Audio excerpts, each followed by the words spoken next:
Hey, we're gonna look at some screwdrivers today. Take a look at some screwdrivers, talk about some screwdrivers, and some driver handles, stuff like that. But first, I want to talk about some forgotten tools that I had that I just recently found. And the main one is this extra long Tone supposedly made in Japan, probably made in Taiwan ratchet. Been some controversy over that. And as a viewer pointed out, these companies are not above lying about the country of origin. I'm glad we have really strict rules about that in the US. It's kind of hard to get away with that here with our laws and whatnot.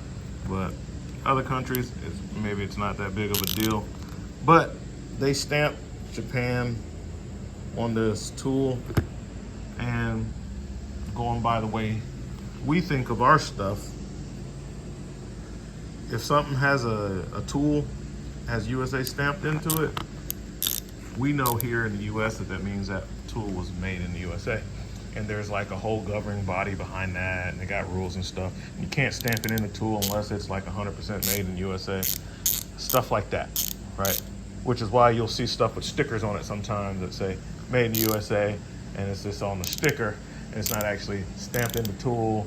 And they mean like made in the USA, global materials, stuff like that, or assembled in the USA, but they say made in USA, but they mean like it was put together in the USA, even though all the parts might have came from offshore, China, Taiwan, wherever.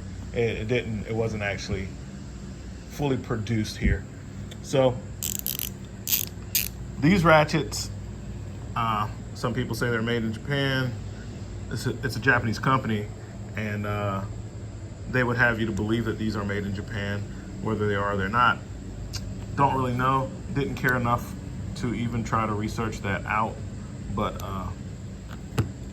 I've heard people say that they're not really made in Japan. They're made in Taiwan, and they just stamp Japan on them, and that is pretty deceptive. So if that's what they're doing, that's pretty crummy. So if you know for sure and you have a valid source of that information, go ahead and leave in the comments, not just what you think or what your opinion is. If you really know and you have a valid source of the information, something credible and concrete that can be verified about what I'm talking about here, leave it in the comments below. And so everyone else watching the video and reading the comments can be enriched by that information. All right, but yeah, nothing special, just flex head, D-tip pen style, flex head, quick release, long handled ratchet. Now I will say that when I bought these ratchets, I bought this one because it's the tiniest, smallest one I've ever seen. I know there's like a Taiwanese Black Hawk version of this out there somewhere. But when I bought these, this one is the first one I bought. It's because of the small head. And then when I bought this one, I thought I was just gonna get this body with this head still on it. I thought I was just gonna get this ratchet, but with a long reach. I wanted to use it for access. That would have came in really handy on some stuff that I work on. But what I received was this, and it is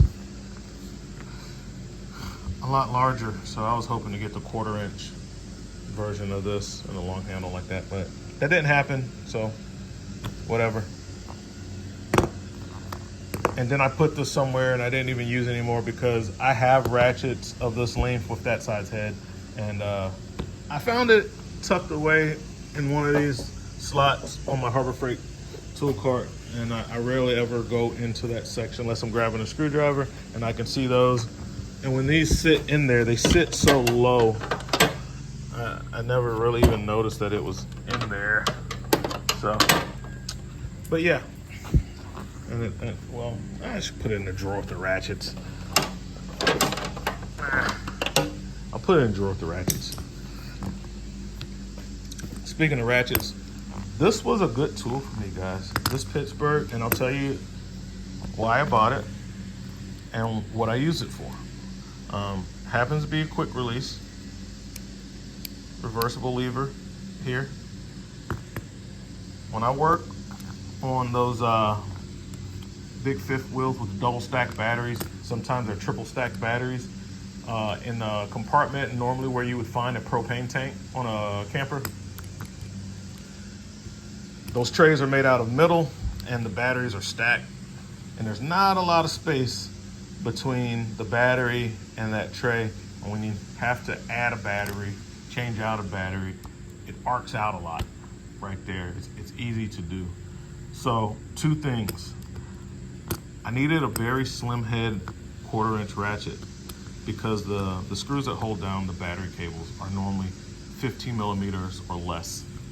All right, but really they're metric, they're like 1/2 inch. And I give the metric comparison because that's normally what your 1/4 inch socket sets are gonna be.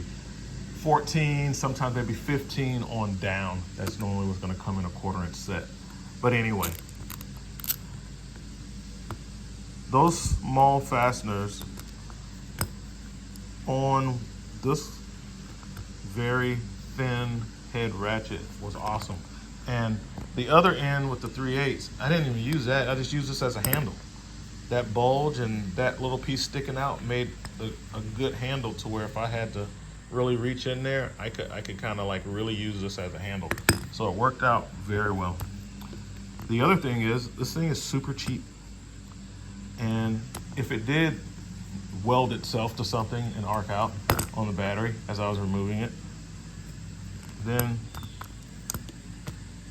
it doesn't matter. It's like $10. So it was a good tool. It's thin like a wrench, but it gave me the ability to put the sockets on here to work with those batteries, those double and triple stack batteries, in those fifth wheels.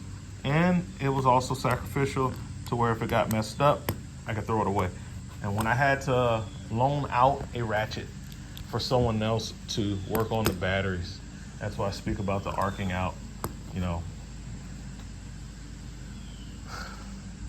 I give them this one for that reason. And I've had someone and they're working with the batteries and they're trying to go fast and they swing it a little bit too far and it touches the other post over here and welds the ratchet, and hurry up and snatch it off. Keep it from messing up the electrical system. Yeah, it's normally, so this is like my 3rd one because I let people hold them and that has happened. So I don't have that issue now because I don't work at the dealership anymore, but yeah, that was funny. The guy was so distraught because he was like, oh, I messed up one of your tools. I was like, dude, don't worry about it. He's like, no, I'll buy you a new one. I'll give you one. Don't worry about it, bro. It's like $10. Don't worry about it. Don't even worry about it. I was like, that's why I gave you that one to use. And he looked at me kind of funny. I was like, yeah, I know, man. But hey, listen, at least it wasn't one of the $100 Snap-on ratchets. And then you know, I kind of have to take you up on your offer. And truck gets here, kind of have to buy me another one. And I've had people at the dealership who use my tools and lose them or break them.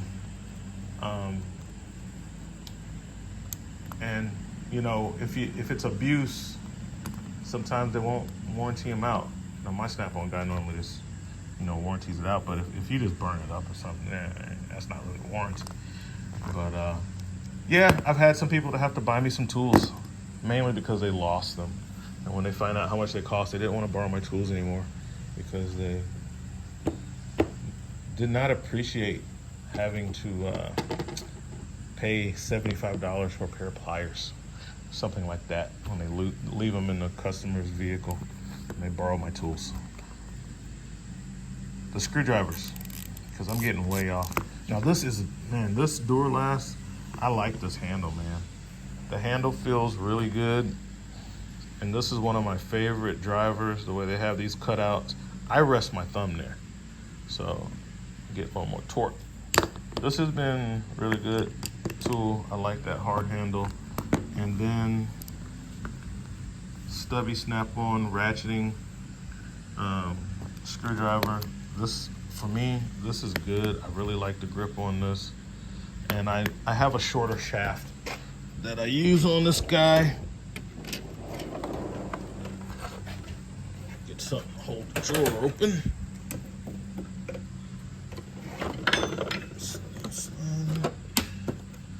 Alright. Which I leave right here.